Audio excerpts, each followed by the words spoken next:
Terlihat Kang Deddy Mulyadi berada di salah satu hotel ternama di Jakarta sengaja untuk menunggu acara pelantikan kepala daerah yang dilaksanakan di Istana Negara di Jakarta. Sambil memakai seragam putih-putih baju dinas kepala daerah. Berdasarkan undang-undang, saya sah menjadi gubernur Jawa Barat. Dan jadi gubernurnya kan bukan untuk gaya-gayaan, tetapi gubernur yang ingin bekerja menyelesaikan seluruh berbagai problem masyarakat Jawa Barat, yaitu buruknya infrastruktur jalan di berbagai daerah, terutama harus mengintegrasikan jalan-jalan di desa dan kabupaten yang harus segera baik dengan cara mendorong para bupati, wali kota untuk memperhatikan infrastruktur jalan.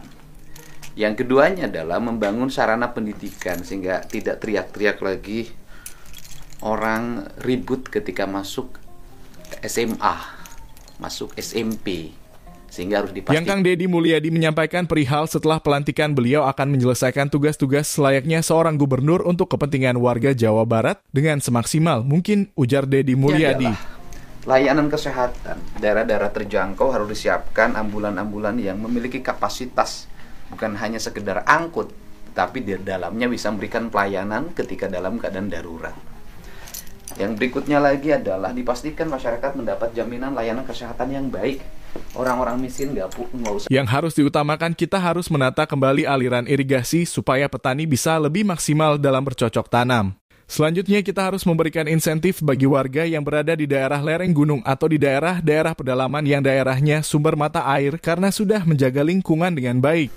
Kemudian infrastruktur pertanian harus makin kokoh, petani harus dihargai sehingga irigasi harus dipastikan bisa mengalir dengan baik. Gunung-gunung harus dijaga dari berbagai penggundulan dengan memberikan insentif bagi para warga yang menghasilkan oksigen. Kita juga harus menindaklanjut orang-orang yang tidak bertanggung jawab seperti gunung digundulin. Pohon-pohonnya ditebang sehingga dapat menimbulkan bencana. Dan kita harus menata kembali tata ruang, contohnya seperti yang melakukan penambangan ilegal, itu kita harus ditindaklanjut, ucap Kang Deddy Mulyadi. Ini adalah bagian kecil tugas yang harus kita bangun secara bersama, dan itu tidak mungkin hanya diwujudkan oleh seorang diri. Harus semua warga punya kesadaran untuk membangun lingkungan. Sekolah-sekolah tidak boleh eksploitatif terhadap siswanya. Guru-guru harus mulai berpikir pada pendidikan budi pekerti para siswanya, bukan hanya sekedar akademik. Ini adalah kerangka kerja yang ingin dibangun secara bersama-sama.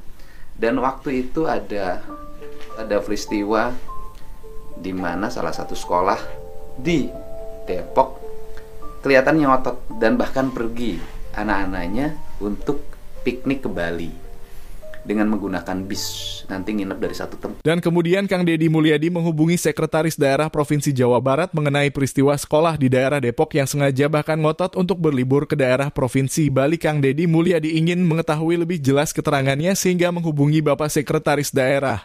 Menghubungi Sekretaris Daerah, bagaimana langkah-langkah yang dibuat.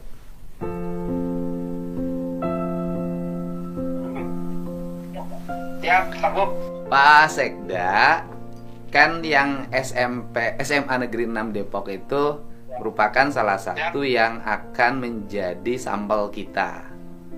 Benarkah pengelolaan keuangan di sekolah itu?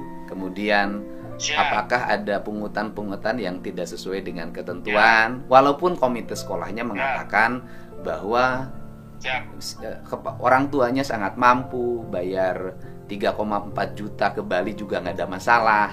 Saya ingin lihat fakta di lapangannya.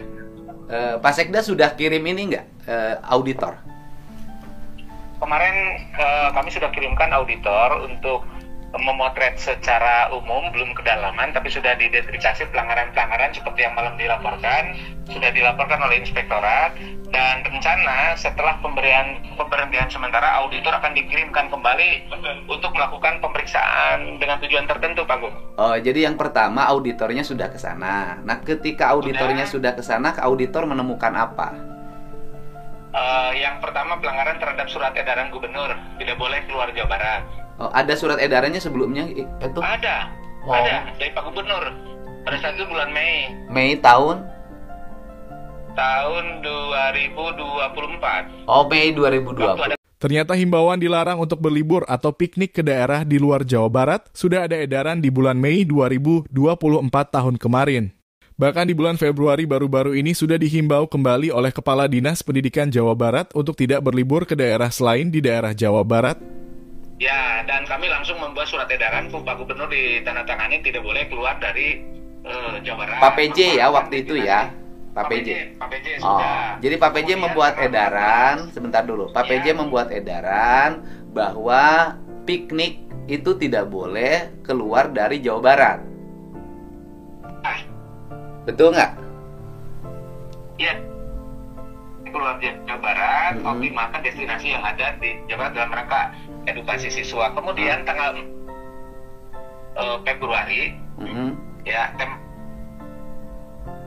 Kepala Dinas membuat surat edaran susulan menindaklanjuti menekankan surat edaran Pak PJ 2 itu Dan untuk sementara Kepala Dinas Pendidikan Jawa Barat memberikan sanksi yaitu memberhentikan sementara kepala sekolah tersebut. Nah kemudian dalam proses pemeriksaan inspektorat ini kepala sekolahnya dinonaktifkan dulu sementara.